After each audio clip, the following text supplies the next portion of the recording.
As you can see, I've got my marching bass drum painted. I used chalk paint and made it gray with black hoops, and I'm going to do the same to this marching snare here. I'm going to paint it gray with the black hoops, and this is another Revere, kind of like the one here that I redid. But this one has single tension rods that have these little eyelet things here in the middle. The other one just came with ones that there wasn't anything, it just went from one hoop to the other. But I'm going to convert this into a rack tom and paint it, and then I've got another drum I've ordered for the floor tom that I'll also paint to make it match. But I'll get this project started here in a second. Well, I got the rack tom mounted. I had to use wood filler to straighten out the snare beds because they're so deep that that bottom head would never seat correctly because it would have ripples there, and I even still had to use a little piece of tape on that one section. And it's probably not the best way to do it, but I was able to get it to work and it didn't crush the wood filler. But I'm still working on getting this tom sounding right.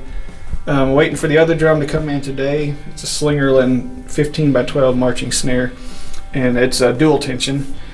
Then I got these floor tom legs and mounts, and they were chrome, and the hardware's nickel on that Slingerland that I'm going to put these on. So I took sandpaper, and it might be hard to see with the camera, but I took sandpaper over it, and it kind of gives it a brushed nickel look, and I was pretty happy with how it turned out. Actually, it did on the mounts too. I'm waiting for the last mount to come in today.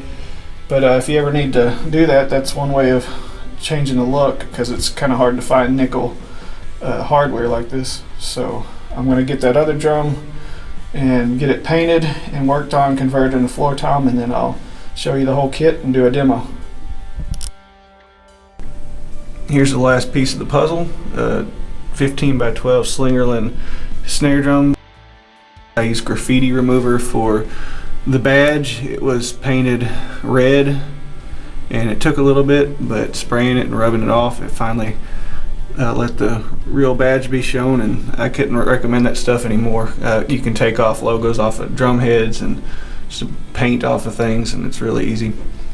I'm going to get the whole setup together and do a demo. I'm looking forward to it.